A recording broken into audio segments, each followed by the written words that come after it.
Hey there, Megan Jansen with Employee Wellness Solutions Network. We are continuing our mission on elevating the profile of employee and corporate wellness in our Canadian workplaces. And I have the honor of speaking today with Brian Aalbers, Vice President, Human Resources at Libro Credit Union. Brian, thank you so much for taking a few minutes today and talking to me about this very, very exciting topic of conversation.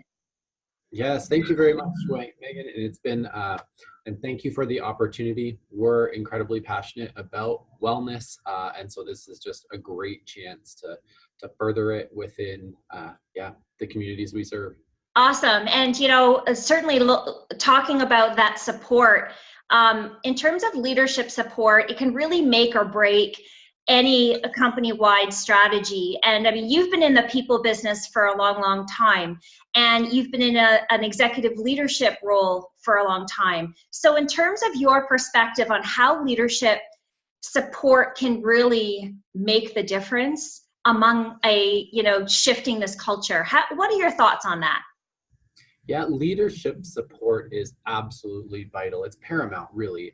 Tone from the top when it comes to wellness or any initiative, and particularly wellness, is always going to be more important than what is found in an employee manual or on an intranet somewhere. There's always that risk of conflict between what is said corporately and the day-to-day life in an organization. So that comes down to leadership actions and leadership behaviors. So what is the model of work-life balance that you're sharing across your company or your business? What expectations do you have of yourself and of those around you? How well do you understand and make room for different perspectives and ways of thinking? Those are all incredibly important to be modeled from the leadership in an organization. Awareness and knowledge is crucial as leadership.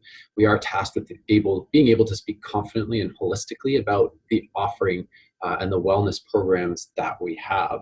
And that's going to stretch from those high-level philosophies all the way down to the details. And here's a really practical example of that. At our organization, we have lots of meetings, just like many other organizations do. And in one of those meetings and throughout, we decided, hey, we're going to, using some of the publications we get from EWS, to eat healthier. So we cut out desserts, really simple thing.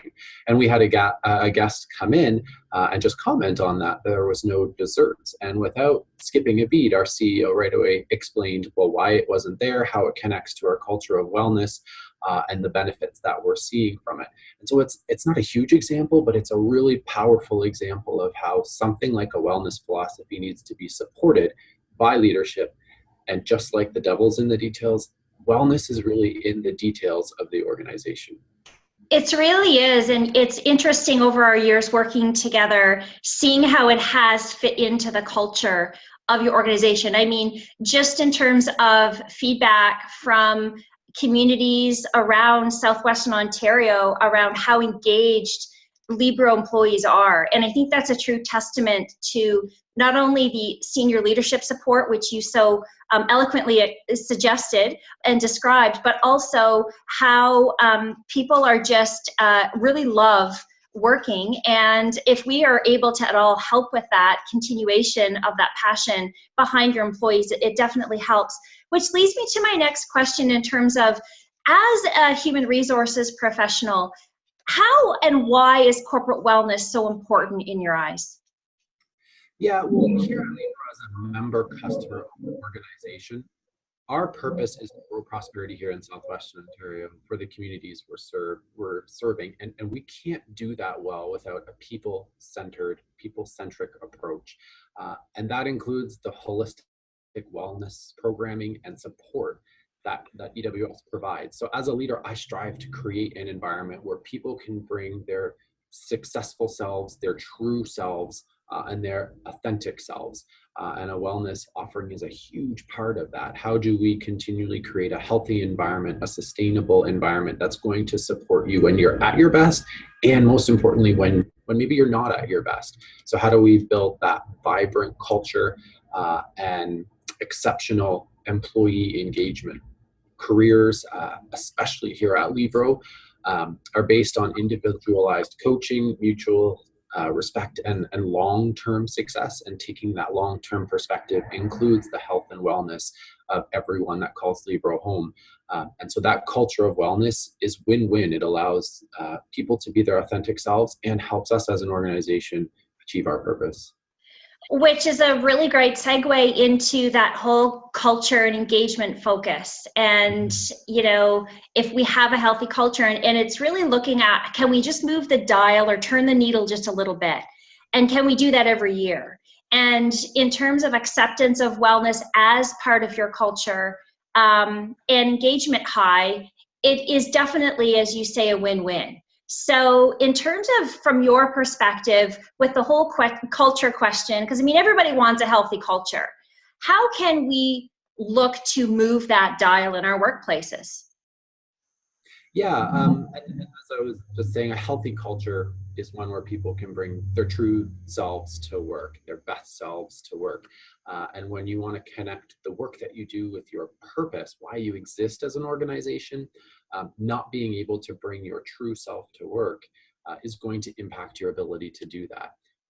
And so that all centers around really melding together that healthy culture of wellness and engagement. When people know that wellness is truly a priority and not just something on an intranet, trust grows, and trust is the foundation, as we all know, for true engagement. Everything's going to spring from that. When I trust that I'm supported, it forms the lens that I have on every other program and initiative that a company like Libro is going to offer. And vice versa, strong engagement will help broaden the impact of a wellness program. So in our experience, every time that you launch an initiative, and in particular our wellness offering through EWS, there's a segment of people who are naturally just going to dive right in almost automatically. They find it incredibly influential, and that's great. The challenge is building that engagement with, staff who might not necessarily take it up right away. And that can be for all sorts of reasons. Maybe there is a bit of a lack of trust that we need to work on. Maybe they're intimidated by the program, or they've had poor experiences elsewhere. Whatever the reason, when people who are hesitant see others diving in, and they see that commitment to wellness over time, the likelihood that they're going to engage increases. And that just starts this wonderful virtuous cycle. And EWS coaches do a wonderful job of listening and understanding and encouraging staff to take that first step towards better, whatever that first step might be. So wellness engagement, they fuel each other. Very well said. And which leads me to sort of one of the points too, is looking at and articulating that wellness is a strategic approach. It's not a quick fix. And you really explained it well, where some people dive right in. And this is any organization where we see that percentage of people that will do it anyway, right off the bat. But yet there needs to be the strategic approach of programming, initiatives, interaction, and we call it layering on of touch points through information and on-site and outreach and people to people, and really trying to establish that way of doing a wellness program correctly and most optimally.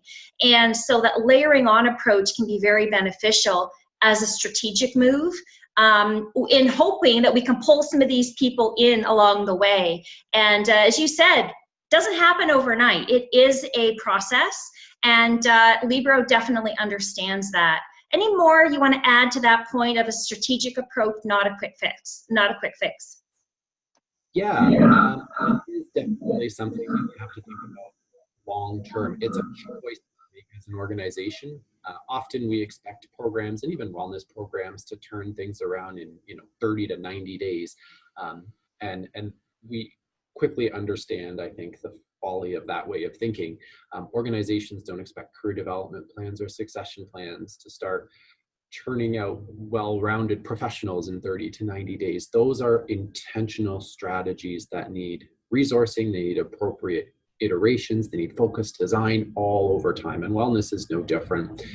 It requires us, as you said, to layer things in strategically over the long term. So how are you creating connections between your wellness program and what you do day to day? They have to be connected. They can't be two siloed areas.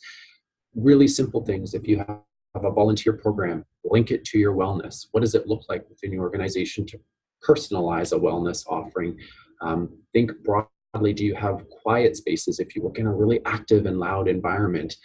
Do you offer transit options if you work in a highly urbanized area or not highly urbanized area? Do you offer on-site fitness if those types of resources aren't available in your community? And be intentional about linking those offerings to the health and wellness of your staff and culture in the long term, and how that helps you achieve your purpose. That starts to integrate it in a way where it's not just a siloed offering. It actually is the way you achieve what you want to achieve. And it needs to shift over time. There are things that are going to be very relevant for a long period of time. And then depending on the needs of your organization, you may need to say, is this still the best offering that we have, or how does it need to change over time to continue to support our staff? Different levers are available to keep it as healthy and vibrant as possible. And all the more important to be thinking about that full spectrum, both as an offering for a wellness program and for your true purpose as an organization. Excellent. Awesome. Any other final thoughts, Brian, as we conclude our discussion today on continuing to elevate this conversation of employee wellness?